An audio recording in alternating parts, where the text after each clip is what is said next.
Hi everyone, welcome to let's improve 11-12। তোমরা যারা যারা এই মুহূর্তে ক্লাস 11-এ পড়ছো এবং ক্লাস 11-এর সেমিস্টার 1-এর প্রিপারেশন করছো, দেখো তাদের জন্য আমাদের এই লেটস ইমপ্রুভ 11-12 চ্যানেলে আমরা কিন্তু রেগুলারলি তোমাদের জন্য বিভিন্ন সাবজেক্টের সলিউশন নিয়ে আসছি।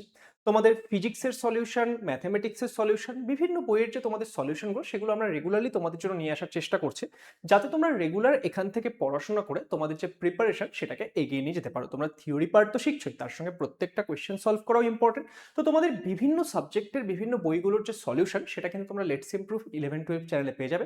তাই যারা চ্যানেলে নতুন, চ্যানেলটিকে সাবস্ক্রাইব করে নেবে। তোমরা যারা যারা আমার ক্লাস প্রথমবার দেখছো, আমার নাম সায়ন দাস। আমি এই মুহূর্তে আমার যে এমটেক সেটা আইআইটি গৌহাটি থেকে কমপ্লিট করেছি এবং এই চ্যানেলে আমি তোমাদেরকে যে ফিজিক্সের পার্টগুলো, সেই ফিজিক্সের পার্টগুলো সম্পর্কে গাইড করবো। এছাড়া আরও প্রচুর প্রচুর গাইডেন্স তোমাদের জন্য রেগুলার আসতে থাকবে।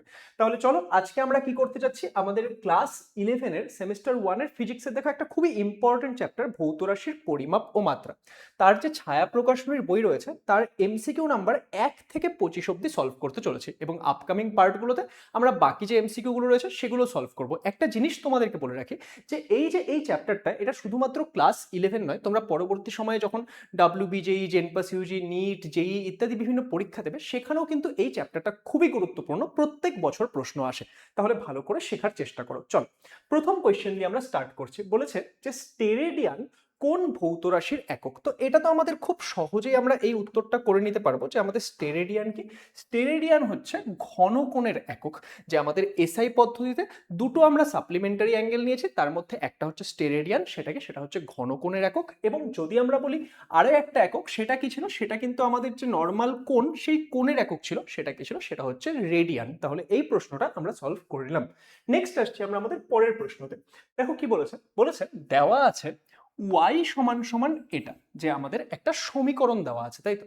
এবার এই সমীকরণটার মধ্যে ওরা কি বলেছে, দেখো এই সমীকরণটার মধ্যে বলেছে যেখানে টি কি, টি এর একক হলো এস। যে আমাদের যে এখানে টি দেখতে পাচ্ছ না, সেই টি এর এককটা এস মানে সেকেন্ড দেওয়া আছে।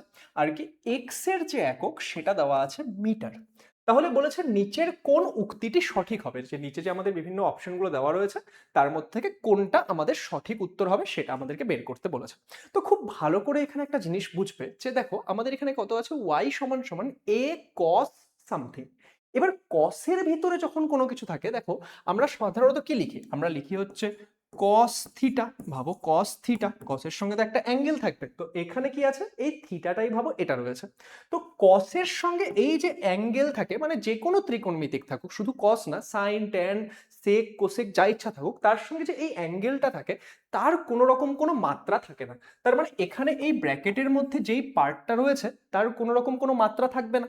তাহলে তার যদি কোনো রকম কোনো মাত্রা না থাকে, তাহলে ভাবো এই যে এখানে এখানে এটা একটা রাশি তো, তাই না। টি বাই পি কি, টি বাই পি এখানে একটা রাশি। তাহলে এই যে টি বাই পি রাশিটা, তারও কোনো রকম মাত্রা থাকবে না। তার মানে আমি কি বুঝতে পারছি, তার মানে আমি লিখতে পারবো যে আমাদের যে এক্ষেত্রে টি বাই পি এর যে মাত্রাটা হবে সেটা আলটিমেটলি 1 হবে, যে টি এর কোনো টি বাই পি এর কোনো রকম কোনো মাত্রা থাকবে না। তাহলে এখান থেকে আমি কি বলতে পারবো যে টি এর যে মাত্রা হবে সেটা পি এর মাত্রার সাথে সমান হবে। তাহলেই কি হবে, তাহলেই এই ক্ষেত্রে টি বাই পি এর কোনো রকম মাত্রা থাকবে না। তাহলে এখান থেকে আমি কি দেখতে পাচ্ছি, টি এর মাত্রা সেটা কিন্তু পি এর মাত্রার সাথে সমান হবে। তার মানে এই ক্ষেত্রে আমাদের যে অপশন ডি সেটা আমাদের কারেক্ট আনসার হয়ে যাচ্ছে। তাহলে আশা করছি 2 নাম্বার প্রশ্ন সেটা তোমরা বুঝতে পারলে। নেক্সট আমরা চলে যাচ্ছি আমাদের 3 নাম্বার প্রশ্নে। তোমাদের যাতে সলিউশনটা তাড়াতাড়ি হয়, আমি বেশ কিছু মাত্রা আগের থেকে লিখে রেখেছি। ওকে, দেখো কি বলেছে, যদি ভি দ্রুতি এবং আর ব্যাস, আর বৃত্তাকার পথের ব্যাসার্ধ। তাহলে কি বলেছে, ভি কি, ভি হচ্ছে দ্রুতি বা স্পিড। আর কি, আর হচ্ছে বৃত্তাকার পথের ব্যাসার্ধ এবং জি হচ্ছে অভিকর্ষজ ত্বরণ। তাহলে নিচের রাশিগুলির মধ্যে কোনটা মাত্রাহীন রাশি। তাহলে দেখো তুমি প্রত্যেকটা রাশি যে দেখতে পাচ্ছ সবগুলোতেই ভি এর স্কোয়ার আছে। তাহলে এখানে দেখো আমাদের ভি এর যে মাত্রা হয়, মানে আমাদের যে দ্রুতির মাত্রা সেটা কত, এল টি পাওয়ার -1। আর কি, আর হচ্ছে ব্যাসার্ধ, ব্যাসার্ধ মানে তো একটা দৈর্ঘ্য, তাহলে সেই ক্ষেত্রে আর এর যে মাত্রা সেটা এল। এবং জি কি, অভিকর্ষজ ত্বরণ। দেখো অভিকর্ষজ ত্বরণ হোক বা যে কোনো ত্বরণ হোক, ত্বরণের মাত্রা কত হয়, সেটা হয় হচ্ছে এল টি পাওয়ার -2। তাহলে এটা যদি ভি এর মাত্রা হয়, এখান থেকে আমি ভি স্কোয়ারের মাত্রা বের করে নিয়েছি, এটাকে জাস্ট স্কোয়ার করলেই হয়ে যাবে। তারপর আমি যখন ভ্যালুগুলো বসাচ্ছি আমি কি দেখতে পাচ্ছি ভি স্কোয়ার বাই আর জি। দেখো ভি স্কোয়ারের মাত্রা এটা বসালাম, আর এর মাত্রা এল বসিয়েছি, আর জি এর মাত্রা এটা বসিয়েছি, সমস্ত কিছু ক্যালকুলেট করলে কত চলে আসছে 1। তার মানে এটা কি হয়ে যাচ্ছে, মাত্রাহীন হয়ে যাচ্ছে।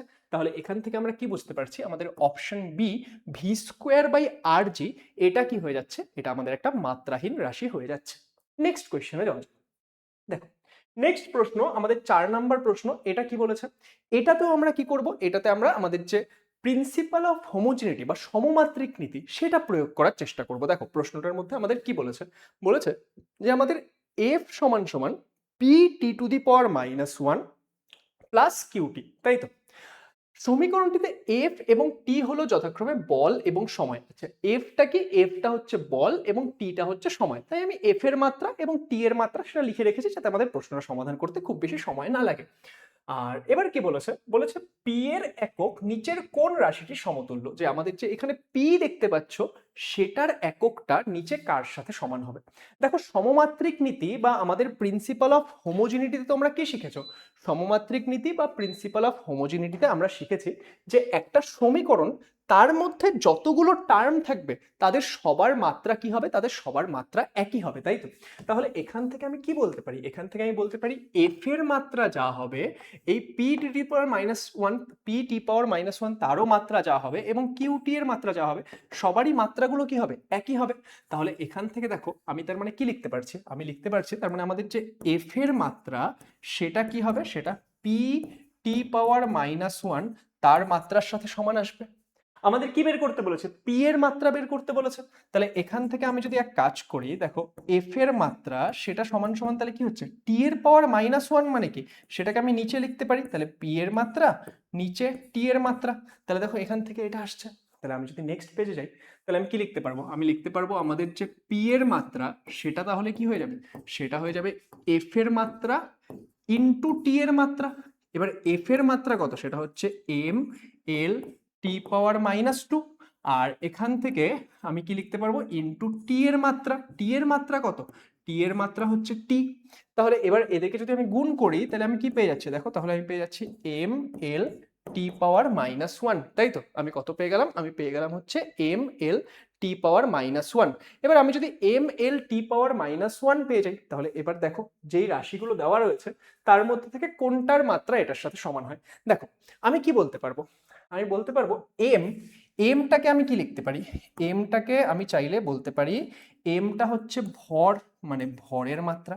এল টি পাওয়ার -1 সেটা কি, সেটা তো বেগের মাত্রা, তাহলে ভর ইন্টু বেগ আসছে। তার মানে আসলে আমাদের রাশিটা তাহলে কি হয়ে যাচ্ছে, রাশিটা হয়ে যাচ্ছে ভরবেগ। ওকে, তাহলে এই ক্ষেত্রে 4 নাম্বার প্রশ্নের উত্তর আমরা কি পেয়ে যাচ্ছি, আমাদের যে রাশিটা, কোন রাশিটা পাওয়া যাচ্ছে, আমাদের পাওয়া যাচ্ছে ভরবেগ। ওকে, নেক্সট পরের প্রশ্নে যাওয়া যাক। পরের প্রশ্ন যদি আমরা দেখি, আচ্ছা পরের প্রশ্নে যাওয়ার আগে একটা বিষয় বলে রাখি, তোমরা যারা যারা এই মুহূর্তে ক্লাস 11-এ পড়ছো, সেমিস্টার 1-এর যদি তোমরা একদম বেস্ট প্রিপারেশন চাও, যে তোমাদের থিওরি কনসেপ্ট তোমাদের কোয়েশ্চেন প্র্যাকটিস সমস্ত কিছু মিলে বেস্ট প্র্যাকটিস, তার জন্য কিন্তু লেটস ইমপ্রুভ অ্যাপের মধ্যে আমাদের ইগনাইট ব্যাচ রয়েছে। এই ইগনাইট ব্যাচের মধ্যে আমরা তোমাদেরকে এই 5টা সাবজেক্ট পড়াই। তোমরা চাইলে পুরো ব্যাচ ফুল ব্যাচে ভর্তি হতে পারো, কেউ যদি চাও যে কোনো সিঙ্গেল ব্যাচে ভর্তি হবে, যে শুধু ফিজিক্স পড়বে বা শুধু ম্যাথ পড়বে এরকম চাও তাহলে সেটাও ভর্তি হতে পারো। কেউ ধরো শুধু ফিজিক্স কেমিস্ট্রি ম্যাথ বায়োলজি চাচ্ছ সেটাও পেতে পারো। তো আমাদের ব্যাচ অ্যাপের মধ্যে সমস্ত ব্যাচের অপশন কিন্তু রয়েছে। তো যারা যারা ক্লাস 11 ভালো করে শিখতে চাও তারা কিন্তু আমাদের এই ব্যাচে ভর্তি হতে পারো। তোমাদের যদি কোনো রকম কোনো প্রবলেম হয় এখানে আমাদের হেল্পলাইন নম্বরগুলো দেওয়া রয়েছে, তোমরা আমাদের হেল্পলাইন নম্বরে কন্ট্যাক্ট করতে পারো। আর let's improve app play store থেকে ডাউনলোড করে তোমরা কিন্তু আমাদের ব্যাচে ভর্তি হতে পারো। চলো এবার আমরা আমাদের পরের প্রশ্নে চলে যাচ্ছি, কোয়েশ্চেন নাম্বার 5। কোয়েশ্চেন নাম্বার 5-এ কি বলেছে, ওয়াই সমান সমান আমাদের কত দেওয়া আছে, এ সাইন এত সমীকরণটিতে এক্স এবং ওয়াই উভয়েরই একক হলো এম। আচ্ছা মানে কি মিটার, এক্স এর একক কত, এক্স এর একক মিটার এবং ওয়াই এর একক কি, ওয়াই এর একক সেটাও হচ্ছে মিটার। এবার কি বলেছে, নিম্নলিখিত উক্তিগুলির মধ্যে কোনটি সঠিক হবে। আচ্ছা তাহলে আমাদের প্রথম উক্তিটা কি বলেছে, ল্যামডা এর একক, এই যে ল্যামডা, ল্যামডার একক ও এক্স এবং এর একক এটা কি হচ্ছে, সমান হচ্ছে। চলো দেখা যাক তাহলে এটা কি সঠিক হওয়া পসিবল। খুব ভালো করে বোঝো, আমি এক্ষুনি তোমাদেরকে কি বললাম, আমি এক্ষুনি তোমাদেরকে বললাম যে এই ক্ষেত্রে সাইন থাকুক বা কস থাকুক যে কোনো কিছু থাকুক, তাদের সঙ্গে টোটাল যেই রাশিটা থাকবে সেই টোটাল রাশিটার কোনো রকম কোনো মাত্রা থাকবে না, তাই তো। তাহলে এবার আমি যদি দেখি এক্স এর একক কত দিয়েছে? এক্স এর একক দিয়েছে মিটার। তার মানে এই ক্ষেত্রে এই যে সিটি আছে, সিটি এর এককও কি হতে হবে? মিটার। কেন স্যার? কারণ আমরা সমমাত্রিক নীতিতে কি দেখেছি, দুটো রাশির মধ্যে তখনই যোগ বিয়োগ করা যায় যদি তাদের একক সমান হয়। তোমরা যারা যারা আমাদের ইগনাইট ব্যাচে পড়েছো তাদের কাছে তো একদম ক্লিয়ার এগুলো, তাই না? তাহলে এক্ষেত্রে সিটি এবং এম, এই যে এক্স, তাদের দুজনেরই একক সমান। তার মানে আমি কি বলতে পারি? তার মানে আমি বলতে পারি এক্ষেত্রে সিটি এর মাত্রা যা হবে এক্স এর মাত্রাও একই হবে। সিটি এর মাত্রা যা হবে এক্স এর মাত্রাও কি হবে? এক্স এর মাত্রাও একই হবে। তাহলে এখান থেকে আমি বলতে পারছি সিটি এর মাত্রাও যা হবে এক্স এর মাত্রাও তাই হবে। এবার তুমি বোঝো, সিটি এর মাত্রা এবং এক্স এর মাত্রা সেম, কিন্তু এদেরকে যখন তুমি বিয়োগ করছো, বিয়োগ করার ফলেও কি হবে? বিয়োগফল যেটা আসবে সেটারও মাত্রা একই হবে, কারণ তুমি টাকা থেকে যদি টাকা বিয়োগ করো, টাকাই তো থাকে। তাহলে তুমি যখন সিটি থেকে এক্স বিয়োগ করবে, দুজনের মাত্রা যেহেতু সেম ছিল, তাহলে আমি কি বলতে পারি যে এখানে যা ছিল এদের, তাহলে এটার একক যদি মিটার হয়, এটার একক যদি মিটার হয়, সিটি মাইনাস এক্স, এটারও একক কি হবে? এটারও একক মিটার হবে। এবার খুব ভালো করে বোঝো, 2 পাই সেটা তো একটা সংখ্যা, এর তো কোনো একক নেই, কিন্তু এটার টোটালটার মাত্রা, মাত্রা তো না একক কি হচ্ছে? মিটার। এবার তোমাকে কি করতে হবে? সাইনের সঙ্গে পুরো যেই জিনিসটা রয়েছে তার কোনো রকম কোনো একক বা মাত্রা থাকবে না। তাহলে এটা যদি মিটার হয়, তাকে তুমি ল্যামডা দিয়ে ভাগ করছো। তুমি এই যে ওপরে তো মিটার এসছে, তাকে ল্যামডা দিয়ে ভাগ করছো, কিন্তু সেটা তো মাত্রাহীন 1 হতে হবে। তার মানে এখান থেকে কি বুঝতে পারছি? এখান থেকে তার মানে আমরা বুঝতে পারছি যে ল্যামডা, সেটারও এককটা কি আসবে? মিটারই আসবে। দেখো ল্যামডা ইকুয়াল টু মিটার না, এটা জাস্ট তোমরা বোঝো, আমি তো বোঝাচ্ছি। তো ল্যামডার এককটা কি? মিটার আসবে। তার মানে আমি কি দেখতে পেলাম? এক্স এর যা একক, আমাদের ল্যামডার এককও সেম হচ্ছে। তাহলে এই দুটো রাশি তো আমাদের ঠিক আছে, সরি, এক্স আর ল্যামডা তো সেম হলো। এবার এর একক কি তাহলে মিটার হবে? সেটা চেক করা যাক। দেখো আমাদের সমমাত্রিক নীতি সেখানে কি বলেছে? একটা সমীকরণের উভয় পাশে কি হতে হবে? মাত্রা এবং একক একই হতে হবে। তাহলে এই ক্ষেত্রে তুমি যদি দেখো, তুমি যদি ভালো করে নোটিস করো, এইটুকু পার্ট, এইটুকু পার্টের তো কোনো একক থাকবে না, এইটুকু পার্টের তো কোনো মাত্রা থাকবে না, কারণ একটা ত্রিকোণমিতিক অপেক্ষক। কিন্তু তাহলে এটার যদি একক না থাকে, এবার ওয়াই এর একক কি বলেছিল? মিটার, কারণ প্রশ্নে বলে দিয়েছে। তাহলে এই এর একক সেটাও কি হতে হবে? মিটার। তাহলেই তো দুই পাশে মিলবে। তার মানে আমি কি বুঝতে পারছি? আচ্ছা, এর এককও মিটার।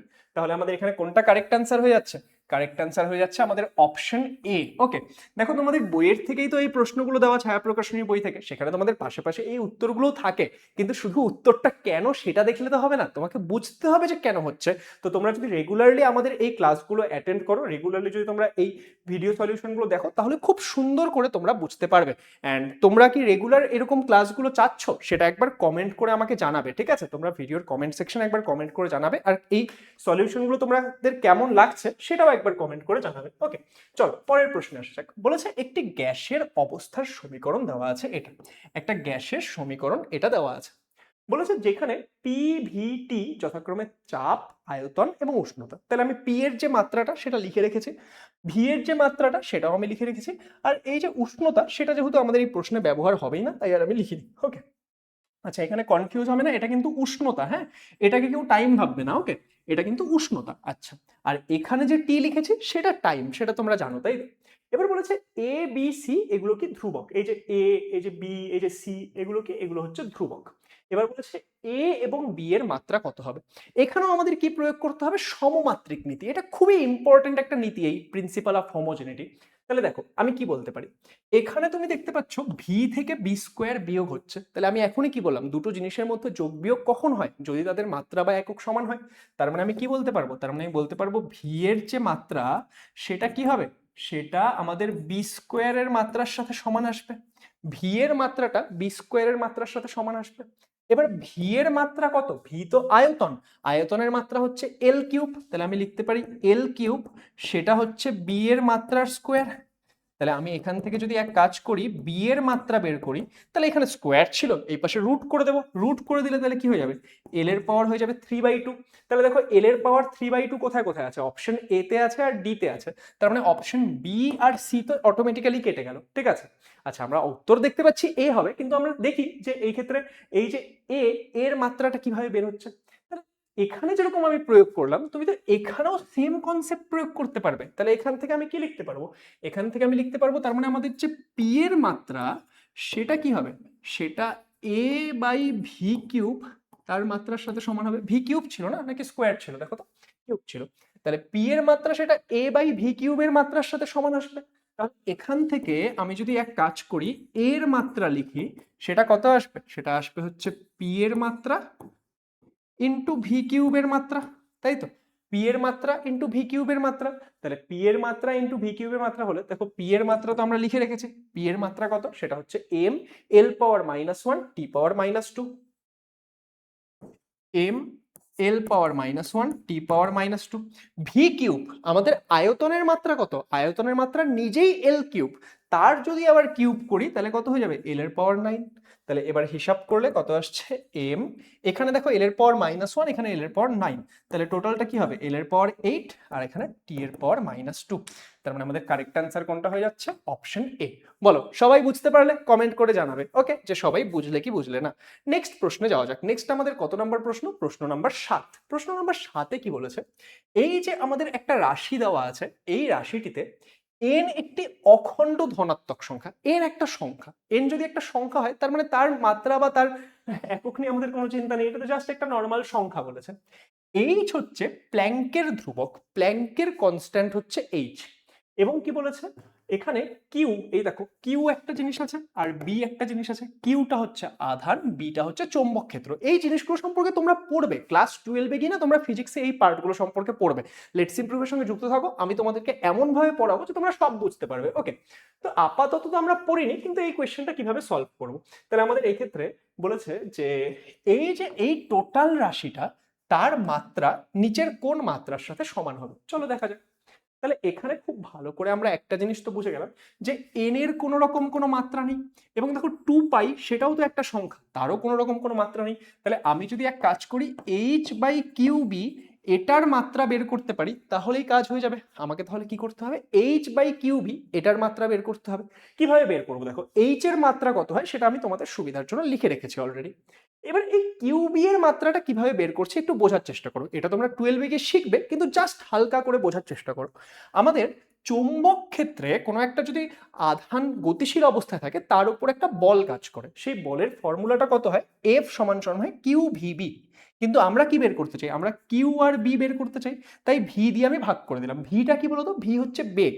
তাহলে কিউ বি সেটা সমান সমান আসছে এফ বাই ভি, যেখানে এফ কি বল আর ভিটা কি? ভিটা হচ্ছে বেগ।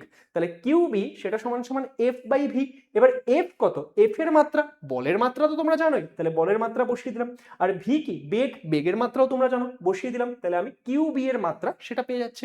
এবার দেখো, তাহলে আমার কাছে যদি এইচ এর মাত্রা থাকে আর কিউ বি এর মাত্রা থাকে, সেটা বসিয়ে দিয়ে আমি কি করতে পারবো? আমি হিসাব করতে পারবো। তাহলে আমি এইচ বাই কিউ বি এটার মাত্রা বসাবো। এইচ এর মাত্রা কত ছিল? দেখো এইচ এর মাত্রা হচ্ছে এম এল স্কোয়ার টি পাওয়ার -2। তাহলে আমাদের এম এল স্কোয়ার টি পাওয়ার -2, সরি টি পাওয়ার -1। আর এখান থেকে আমাদের কি আসছে? কিউবি এর মাত্রা এম টি পাওয়ার -1। তাহলে এম টি পাওয়ার -1।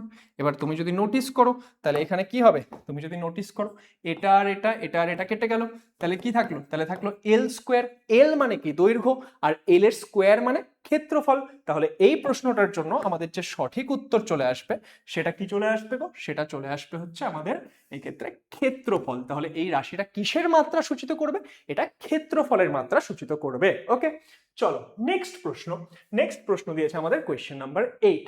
বলেছে নিম্নে প্রদত্ত মাত্রাগুলির মধ্যে বিভব প্রভেদের মাত্রা কোনটি?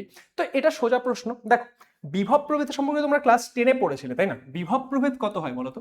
বিভব প্রভেদ যে ভি হয়, বিভব প্রভেদ ভি, সেটা সমান সমান কত হয়? সেটা সমান সমান হয় ডাব্লিউ বাই কিউ। যে একক ধনাত্মক আধানকে কোনো একটা বিন্দুতে আনতে কতখানি কার্য করতে হচ্ছে, এটাই তো তড়িৎ বিভব। তাহলে ভি সমান সমান ডাব্লিউ বাই কিউ। এবার ডাব্লিউ কি? সেটা হচ্ছে কার্য, আর কিউটা হচ্ছে আধান। তাহলে তুমি ভি এর মাত্রা বের করতে চাইলে ডাব্লিউ এর মাত্রা বসাবে, কিউ এর মাত্রা বসাবে। ডাব্লিউ এর মাত্রা কত হয়? সেটা হয় এম এল স্কোয়ার টি -2। আর কিউ এর মাত্রা কত হয়? কিউ হচ্ছে আমাদের আধান। এবার আধানের যে মাত্রা, সেটাকে আমরা তড়িতের মাত্রার সাহায্যে লিখি। দেখো ক্লাস 10-এই তোমরা পড়েছিলে কারেন্ট আই সমান সমান কিউ বাই টি। তাহলে কিউ সমান সমান কারেন্ট ইন্টু টি। এবার কারেন্ট ইন্টু টি করলে কারেন্টের মাত্রা হচ্ছে আই, টাইমের মাত্রা হচ্ছে টি। তাহলে এখান থেকে হিসাব করলে কত আসছে? দেখো এমটা এম এর মতো থাকছে, নিচে তো এল নেই, তাহলে ওপরে এল স্কোয়ারটা এল স্কোয়ারের মতো থাকছে, ওপরে আছে টি এর পাওয়ার -2, নিচের থেকে এটা দিয়ে আরো -1 হয়ে যাবে, তাহলে হয়ে যাবে টি এর পাওয়ার -3 আর আই এর পাওয়ার -1। তাহলে এটা কোথায় মিলছে দেখো, এটা আমাদের অপশন বি এর সাথে মিলছে না, সরি অপশন বি না, M L square T power -3 I power -1, option এর সাথে মিলছে। অপশন এ তাহলে কি হয়ে যাচ্ছে, অপশন এ হয়ে যাচ্ছে আমাদের কারেক্ট আনসার। তাহলে আমাদের কোয়েশ্চেন নাম্বার 8 সেটা কিন্তু কমপ্লিট হয়ে গেল। নেক্সট আসছে আমরা কোয়েশ্চেন নাম্বার 9 এ, বলেছে নিম্নলিখিত গুলির মধ্যে কোনটি মাত্রাগতভাবে সঠিক। তো এটা সোজা প্রশ্ন, এটা তোমরা বাড়িতে চাইলে নিজেরাও করতে পারবে, কিন্তু আমি একটু হেল্প করে দিচ্ছি। দেখো এখানে কি বলেছে, চাপ সমান সমান প্রতি একক আয়তনে শক্তি, তাহলে তুমি কি করবে, শক্তির মাত্রা বাই আয়তনের মাত্রা। পরেরটা কি বলেছে, প্রতি একক ক্ষেত্রফলে শক্তি, তার মানে শক্তির মাত্রা বাই ক্ষেত্রফলের মাত্রা। প্রতি একক দৈর্ঘ্যে বল, তার মানে বলের মাত্রা বাই দৈর্ঘ্যের মাত্রা। প্রতি একক আয়তনে বল, তার মানে বলের মাত্রা বাই আয়তনের মাত্রা। তো এগুলো তোমরা একটা একটা করে অবশ্যই হিসাব করে দেখবে, কিন্তু এই প্রশ্নটা সলভ করার জন্য আমি অলরেডি তোমাদের জন্য হিসাব করে দিয়েছি। দেখো যে আমরা যদি শক্তি বাই আয়তন বের করি, সেটা কত আসছে, সেটা আসছে এম এল পাওয়ার -1 টি পাওয়ার -2। এটা কিসের মাত্রা হয়, এটা হয় হচ্ছে আমাদের চাপের মাত্রা। তাহলে দেখো প্রতি একক আয়তনে শক্তি, তার মানে কি শক্তি বাই আয়তন, সেটা আমরা দেখতে পাচ্ছি চাপের মাত্রার সাথে সমান আসছে। তার মানে অপশন এ হবে হচ্ছে কারেক্ট অ্যান্সার। কিন্তু তোমরা বাকিগুলো একবার বাড়িতে ক্যালকুলেশন করে দেখবে, যাতে তোমাদের প্র্যাকটিসটা ভালো হয়। ওকে, 9 নাম্বার প্রশ্ন সেটা আমাদের হয়ে গেল। 10 নাম্বারে আসা যাক, বলেছে আপেক্ষিক পরিবাহিতার একক হলো। আপেক্ষিক পরিবাহিতা মানে কি, আপেক্ষিক পরিবাহিতা মানে স্পেসিফিক কন্ডাক্টিভিটি। দেখো ক্লাস 10এই তোমরা পড়েছিলে না রোধ, রোধাঙ্ক, রোধাঙ্ক পড়েছিলে, রেজিস্টিভিটি। সেই যে রোধাঙ্কর উল্টো হয় হচ্ছে আমাদের স্পেসিফিক কন্ডাক্টিভিটি। আমাদের যে স্পেসিফিক কন্ডাক্টিভিটি বা এটাকে আমরা পরিবাহিতাঙ্ক বলি, এটা সমান সমান কত হয়, 1/ρ। এবার রোটা কি, রোধাঙ্ক। তোমরা মনে করো রো এর যে একক ছিল সেটা কিন্তু তোমরা জানতে, তাই না? রো এর একক কি ছিল, সেটা ছিল ওহম সেন্টিমিটার। তাহলে আমি যদি তার উল্টোটা নিই, আমি কি নিচ্ছি এখানে, পরিবাহিতাঙ্ক বা স্পেসিফিক কন্ডাক্টিভিটি। তাহলে এটা এটা যদি রো এর উল্টো হয়, তাহলে এর এককটা কি হবে, এটার উল্টো। তাহলে এটার উল্টো করলে কি আসবে, তোমার দুটোরই পাওয়ার কি হয়ে যাবে, -1। তাহলে আমাদের অপশন বি সেটা হয়ে যাবে কারেক্ট আনসার, যে আমাদের ohm to the power -1, centimetre to the power -1। এটা তো আমাদের ডিরেক্ট একটা প্রশ্ন দেওয়া ছিল। পরের প্রশ্নে যাওয়া যাক। পরের প্রশ্ন দিয়েছে আমাদের কোয়েশ্চেন নাম্বার 11। বলেছে যদি বল, দৈর্ঘ্য এবং সময় মৌলিক রাশি হয়, তবে ভরের মাত্রা নির্ণয় করো। আমাদের কি বলেছে, বল, দৈর্ঘ্য, সময় এগুলোকে বলেছে মৌলিক রাশি। তাহলে আমাদের কি বের করতে বলেছে, তাহলে আমাদেরকে বের করতে বলেছে যে ভরের মাত্রাটা কত হবে। দেখো আমাদের সাধারণত মৌলিক রাশি কোনগুলো, যে ভর, দৈর্ঘ্য, সময়, কিন্তু সেগুলোকে না নিয়ে আপাতত আমি এইভাবে নিয়েছি। তো আমাদের বলেছে এই তিনটাকে তুমি মৌলিক রাশি হিসেবে ধরো। তাহলে এটা সলভ করার জন্য আমরা একটা সূত্র ব্যবহার করব। দেখো নিউটনের দ্বিতীয় গতিসূত্রতে তোমরা কি শিখেছো, তোমরা শিখেছো এফ সেটা সমান সমান হয় এম এ, যে বল সেটা সমান সমান ভর ইনটু ত্বরণ। তাহলে আমাদেরকে কি বের করতে বলেছে, আমাদেরকে বের করতে বলেছে হচ্ছে এক্ষেত্রে ভরের মাত্রা। চলো বের করা যাক। দেখো আমাদের প্রাথমিক রাশি হিসেবে তো এদেরকেই নিতে বলেছে, তাহলে আমি বলের মাত্রা হিসেবে কি, বলের মাত্রা হিসেবে এফ কেই বসাবো, কারণ আমাদের প্রাথমিক রাশি তো এটা। আচ্ছা, এম সেটা তো বের করতে হবে, আমি এম এর মাত্রা এইভাবে লিখলাম। ত্বরণ মানে কি হয়, ত্বরণ মানে হয় হচ্ছে বেগ বাই সময়। ত্বরণ মানে বেগ বাই সময়, কিন্তু বেগ তো দেওয়া নেই, দৈর্ঘ্য আর সময় আছে। তাহলে দৈর্ঘ্য আর সময় সাপেক্ষে কিভাবে লিখবো, তাহলে আমি লিখতে পারি দৈর্ঘ্য বাই সময়ের স্কোয়ার। এটা কি, এটা হয়ে যাবে আমাদের ত্বরণ। তাহলে এখান থেকে দেখো আমি যদি এম এর মাত্রা লিখি, সেটা কত আসবে, এটা এদিকে গুণ হয়ে যাবে।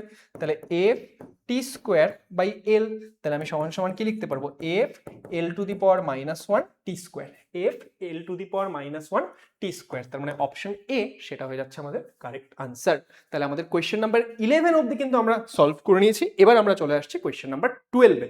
দেখো আমি প্রত্যেকটা সলিউশন তোমাদেরকে বুঝিয়ে বুঝিয়ে দিচ্ছি, তোমরাও কিন্তু এরকম বুঝে বুঝে প্রত্যেকটা সলিউশন করে নেবে। ওকে, বলেছে একটি সরল দোলকের দোলনকাল টি, একটা আমাদের সিম্পল পেন্ডুলাম রয়েছে। পেন্ডুলাম সম্পর্কে তোমরা ক্লাস 11 সেমেস্টার 2-তে পড়বে। তোমরা যদি আমাদের ব্যাচ থেকে পড়ছো, সেমেস্টার 2 এর ব্যাচও যখন আসবে সেখানে আমি তোমাদের ডিটেলসে এগুলো পড়াবো। ওকে, তো সেই ক্ষেত্রে দোলনকাল টি, পিণ্ডের ভর এম, আমাদের যে সরল দোলকটা রয়েছে তার যে পিণ্ডটা সেটার ভর এম এবং দৈর্ঘ্য হচ্ছে এল, এবং অভিকর্ষজ ত্বরণ জি। সম্পর্কটি আমাদের যে দোলনকাল সময়টা বা আমাদের যে টাইম পিরিয়ডটা সেটা এই ফর্মুলা অনুযায়ী দেওয়া রয়েছে। ঠিক আছে, আমাদের ফর্মুলাটা কি দিয়েছে যে K M to the power X L to the power Y আর কি দিয়েছে জি টু দি পাওয়ার জেড, এই সম্পর্ক অনুযায়ী দেওয়া রয়েছে। এবার বলেছে তাহলে এই যে এক্স ওয়াই জেড এদের মান কত হবে। দেখো আমাদের একটা সরল দোলকের ক্ষেত্রে যে দোলনকালের ফর্মুলা হয় সেই ফর্মুলাটা হয় হচ্ছে এটা। তোমরা অনেকেই হয়তো এই ফর্মুলাটা জানো না, তাই আমি লিখে দিয়েছি। এটা হয় হচ্ছে ফর্মুলা। তাহলে ফর্মুলায় কি কোথাও তোমরা ভর দেখতে পাচ্ছ? ভর দেখতে পাচ্ছ না। তার মানে দোলনকাল সেটা ভরের উপর নির্ভরই করে না। তাহলে এক্ষেত্রে ভরের পাওয়ারে যেটা রয়েছে সেটা কত হয়ে যাবে? সেটা হয়ে যাবে 0। এক্স কত হয়ে যাবে? 0। তাহলে দেখো এখানে এক্স এর ভ্যালু 1, এখানে এক্স এর ভ্যালু 1, এগুলো তো তাহলে হবেই না। তাহলে আমাদের অপশন বি বা ডি এর মধ্যে যে কোনো একটা হবে। ঠিক আছে, প্রথম দেখো তাহলে আমরা এইভাবে অল্প একটু বুঝলেই আমরা কত সহজে করতে পারি, তাই না? এবার এটাকে যদি সুন্দর করে লিখি তাহলে এটাকে কি লেখা যাবে? দেখো 2 পাই এল, এল মানে কি দৈর্ঘ্য আর জি মানে অভিকর্ষণ, তাদের রুট আছে। তাহলে আমি পাওয়ারটাকে এইভাবে লিখতে পারি না যে এল এর পাওয়ার হাফ আর জিটা তো নিচে আছে, ওপরে গেলে জি এর পাওয়ারটা মাইনাস হবে, তাহলে জি এর পাওয়ার মাইনাস হাফ। সূচকের নিয়মাবলী যেগুলো ক্লাস 9-এ শিখেছিলাম। তাহলে এবার মেলাও, তাহলে এল এর পাওয়ারে কত? হাফ আর জি এর পাওয়ারে মাইনাস হাফ, সেটা কোথায় মিলছে? অপশন ডি তে। তাহলে অপশন ডি হয়ে যাচ্ছে আমাদের কারেক্ট আনসার। ওকে, চলো নেক্সট কোয়েশ্চেন, কোয়েশ্চেন নাম্বার 13। কৌণিক ভরবেগের মাত্রা হলো, এটা আমি তোমাদেরকে হোমওয়ার্ক দিচ্ছি, এটা আমি তোমাদেরকে দিচ্ছি হোমওয়ার্ক, সবাই করে নিয়ে কমেন্টে উত্তর জানাবে। তোমরা যদি কৌণিক ভরবেগের ফর্মুলা জানতে চাও সেটা আমি না হয় তোমাদের জন্য লিখে দিচ্ছি। কৌণিক ভরবেগের ফর্মুলা হয় এম ভি আর, যেখানে এম হচ্ছে ভর, ভিটা হচ্ছে আমাদের বেগ, আর আরটা কি? আরটা হচ্ছে ব্যাসার্ধ। তাহলে আশা করি এইটুকু বলে দিলে এটা তোমরা সবাই হিসাব করতে পারবে। তাহলে এবার কৌণিক ভরবেগের মাত্রা কত হয় নিজেরা হিসাব করে নিয়ে কমেন্ট সেকশনে আমাদেরকে জানাবে। ওকে, চলো পরের প্রশ্নটা সলভ করা যাক। বলেছে কোয়ান্টাম তত্ত্ব অনুযায়ী একটি ফোটন কণিকার শক্তি হচ্ছে ই। কোয়ান্টাম তত্ত্ব একটা তত্ত্ব যেটা সম্পর্কে আমরা ক্লাস 12-এ গিয়ে পড়বো। তো সেই কোয়ান্টাম তত্ত্ব অনুযায়ী একটা ফোটন কণিকা আছে, তার শক্তি হচ্ছে ই এবং এর কম্পাঙ্ক হচ্ছে নিউ। বলেছে যে এদের মধ্যে সম্পর্কটা কি? এদের মধ্যে যে সম্পর্কটা দিয়েছে সেটা দিয়েছে ই সমান সমান এইচ নিউ, যে শক্তি সেটা সমান সমান এইচ, মানে এই এইচটা আসলে কি? প্ল্যাঙ্কের কনস্ট্যান্ট। একটু আগে একটা প্রশ্নে মনে আছে পড়েছিলাম প্ল্যাঙ্কের কনস্ট্যান্ট, এই এইচটা আসলে প্ল্যাঙ্কের কনস্ট্যান্ট। সরি, তো এক্ষেত্রে ই সমান সমান এইচ নিউ। তাহলে আমাদেরকে বলেছে যে এই এইচ এর মাত্রাটা কত। ওই প্রশ্নটাই তো আমি তোমাদের জন্য লিখে দিয়েছিলাম, এখানে আমাদেরকে কাজই দিয়েছে এইচ এর মাত্রা বের করা। চলো বের করে, ই সেটা সমান সমান এইচ নিউ দেওয়া।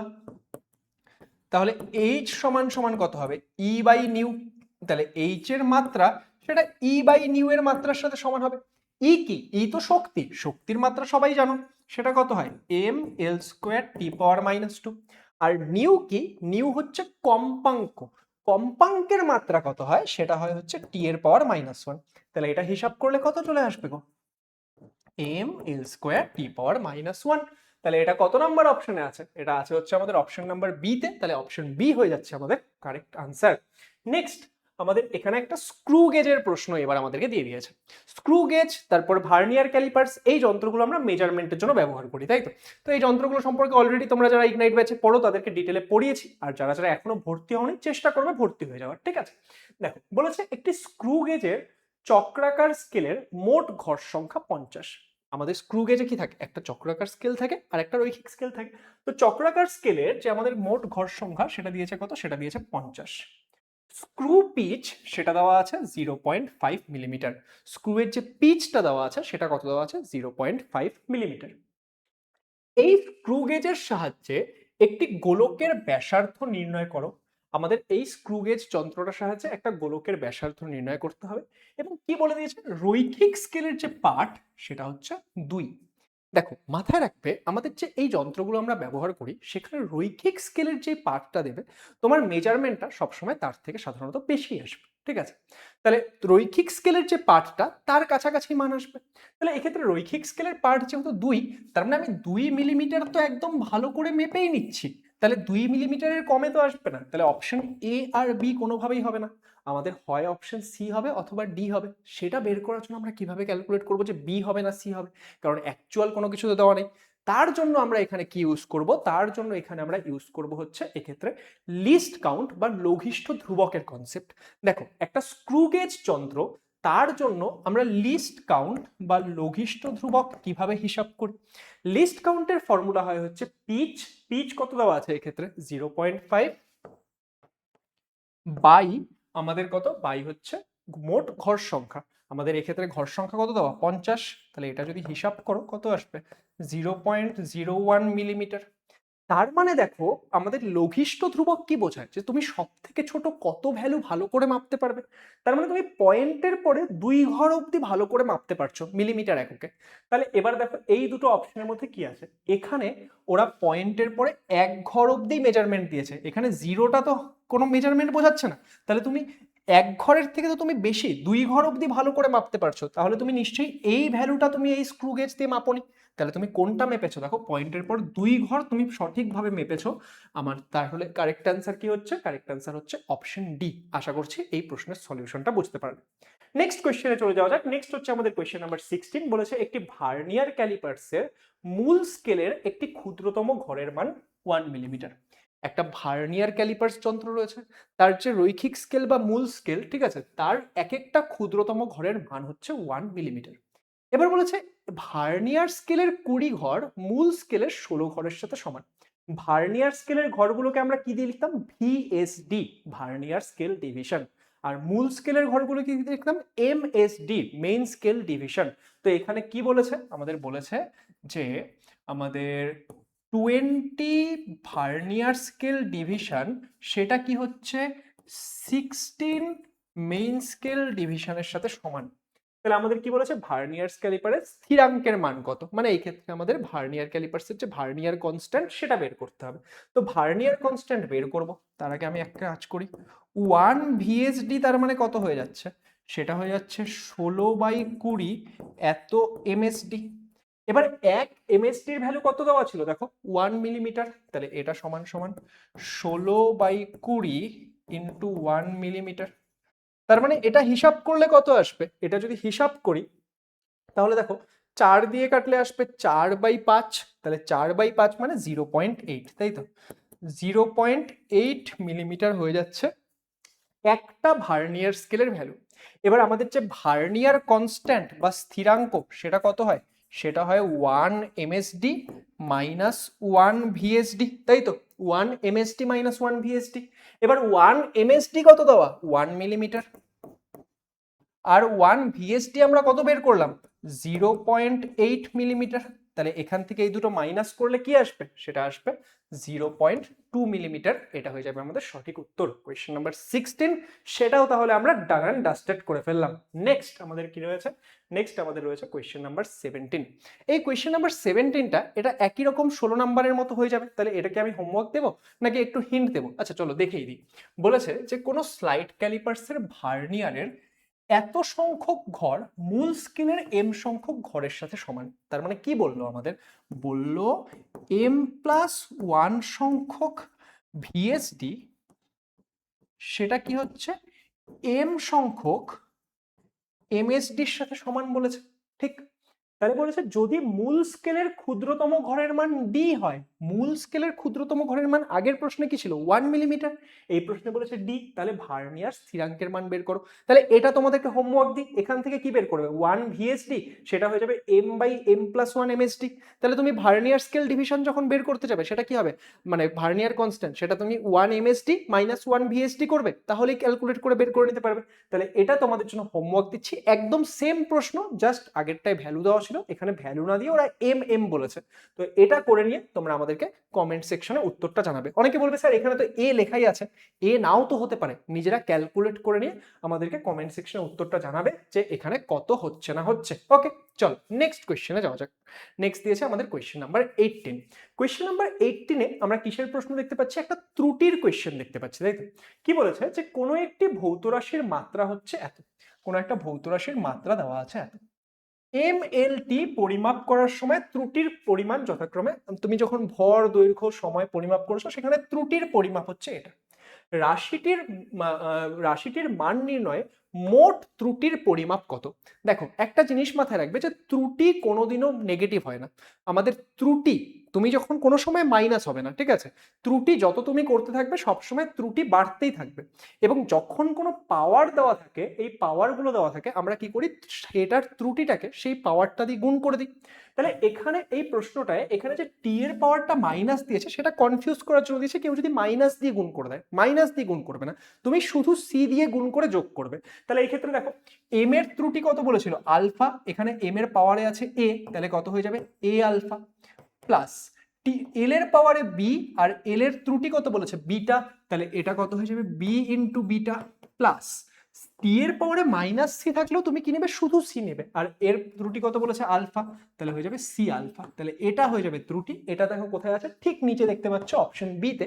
তাহলে এই অপশন বি হয়ে যাচ্ছে আমাদের কারেক্ট আনসার। ওকে, চলো কোয়েশ্চেন নাম্বার 19 যাওয়া যাক। তার আগে তোমাদেরকে বলে দিই যে আমাদের ক্লাস 11 সেমিস্টার 1 এর জন্য কিন্তু ইগনাইট ব্যাচ রয়েছে। তোমরা সবাই এখান থেকে ভর্তি হয়ে যেতে পারো লেটস ইমপ্রুভ অ্যাপ ডাউনলোড করে। এখান থেকে তোমরা বেস্ট প্রিপারেশন করতে পারবে, এবং সেমিস্টার 1 এর পর আমাদের সেমিস্টার 2 এরও ব্যাচ আসবে, তখন তোমরা সেমিস্টার 2 এর ব্যাচেও ভর্তি হতে পারো। সিমিলারলি ক্লাস 12 এও গিয়ে তোমরা আমাদের থেকে পড়তে পারবে। একদম বেস্ট গাইডেন্স তোমরা এখানে পেতে চলেছো। ওকে, চলো নেক্সট কোয়েশ্চেন আমরা চলে যাই। কোয়েশ্চেন নাম্বার 19 বলেছে একটি তারের প্রস্থচ্ছেদের ব্যাসার্ধ এবং দৈর্ঘ্যের পরীক্ষালব্ধ মানগুলো দেওয়া আছে। তাহলে কিসের কিসের মান দেওয়া আছে, ব্যাসার্ধর মানটা এখানে দেওয়া আছে যে 0.3 প্লাস 0.003, আরেকটা কি দেওয়া আছে, আমাদের যে দৈর্ঘ্যের মানটা সেটা এখানে দেওয়া আছে 0.5 প্লাস 0.005।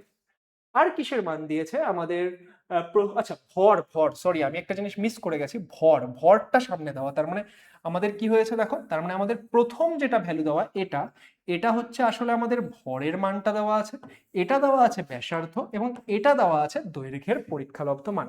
কি বের করতে বলেছে, বলেছে আমাদের ঘনত্ব গণনায় সর্বোচ্চ কতখানি ত্রুটি হবে। তো চলো এক্ষেত্রে আমরা একটা কাজ করি, আমাদের যে ঘনত্ব সেটা কি হয় দেখো, আমাদের ঘনত্ব ডি সেটা সমান সমান কত হবে, সেটা সমান সমান হবে হচ্ছে ভর বাই আয়তন। এবার এটা যদি ভর বাই আয়তন হয়, ভর কত, ভর হচ্ছে আমাদের, দেখো ভরটা তো ভর, আয়তনকে আমরা কিভাবে লিখতে পারবো, ক্ষেত্রফল ইন্টু দৈর্ঘ্য, তাই তো? তাহলে এবার এক্ষেত্রে ভরটা ভরের মতো থাকলো, ক্ষেত্রফলকে আমরা কিভাবে লিখবো, পাই আর স্কোয়ার ইন্টু দৈর্ঘ্য।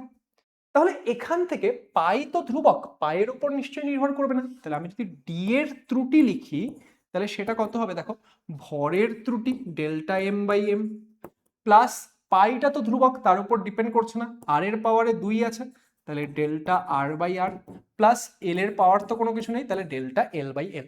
এবার স্যার এগুলোর ভ্যালু কোথা থেকে পাবো, এই যে প্রশ্ন দেওয়া আছে, ডেল্টা কোনটা হবে, পরের পার্টটুকু ডেল্টা হবে আর সামনের পার্টটুকু শুধু হবে। এখানেও পরের পার্টটুকু ডেল্টা হবে আর সামনের পার্টটুকু শুধু হবে। তাহলে ডেল্টা এম বাই এম কত হবে, 0.003 বাই 0.3, 0.003 বাই 0.3, প্লাস 2 ইন্টু আমাদের এক্ষেত্রে ডেল্টা আর বাই আর কত হবে, সেটা হবে 0.005 by 0.5, 0.005 by 0.5, plus delta L by L কত হবে, সেটা হবে হচ্ছে 0.06 বাই 6, 0.06 বাই 6।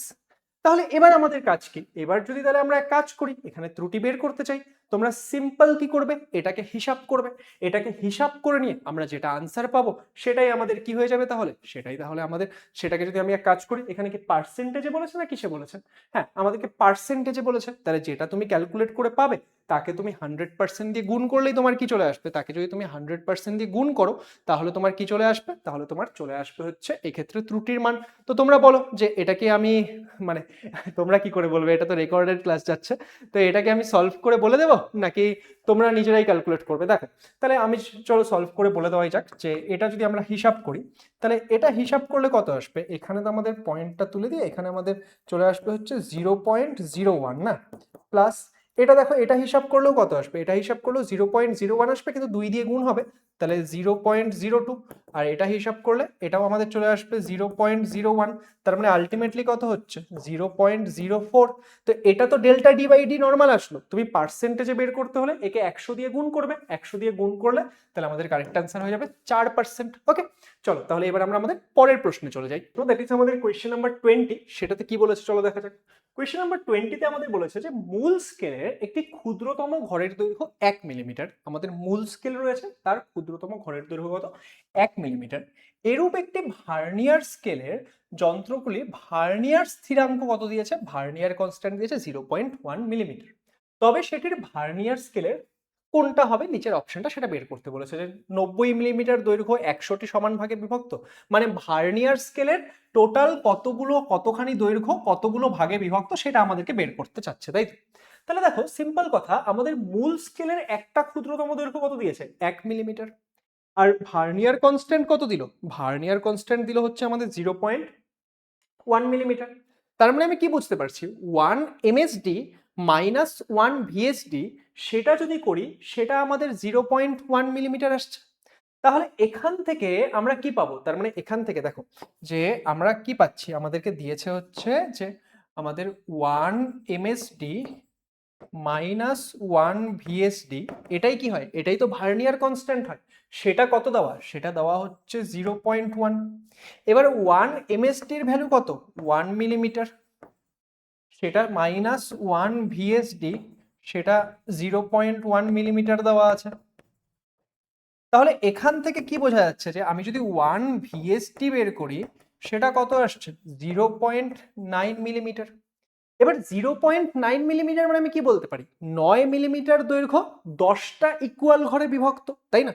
কারণ তোমার যদি ভাবো টোটাল দৈর্ঘ্যটা কত হয়, টোটাল দৈর্ঘ্যটা ভাবো হলো হচ্ছে আমাদের 9 মিলিমিটার, 9 মিলিমিটার। এবং এখানে যদি টোটাল 10টা ঘর থাকে, এরকম যদি ধরো 10টা ঘর থাকে, তাহলে এক একটা ঘর কত হবে 0.9 মিলিমিটার। কিন্তু আমাদের আমি এখানে দেখতেই পাচ্ছি না যে কোথাও 9 মিলিমিটার আছে। তাহলে তুমি এতটুকু তো বুঝে গেলে, আচ্ছা 9 মিলিমিটার সেটা 10টা ঘরে বিভক্ত।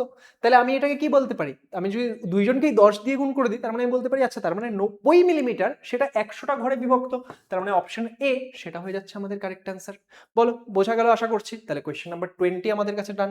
কোয়েশ্চেন নাম্বার 20 এর পরে আমরা চলে যাচ্ছি কোয়েশ্চেন নাম্বার 21-এ। কি বলেছে, যদি কোনো একটি বস্তুর ভরবেগ পরিমাপের ত্রুটির পরিমাপ 50% হয় তবে ওই বস্তুর গতিশক্তির পরিমাপের ত্রুটি কত হবে। আমি অলরেডি দুটো তিনটে তোমাদেরকে ত্রুটির কোয়েশ্চেন করালাম, তাহলে এটা একটু নিজেরা করার চেষ্টা করো।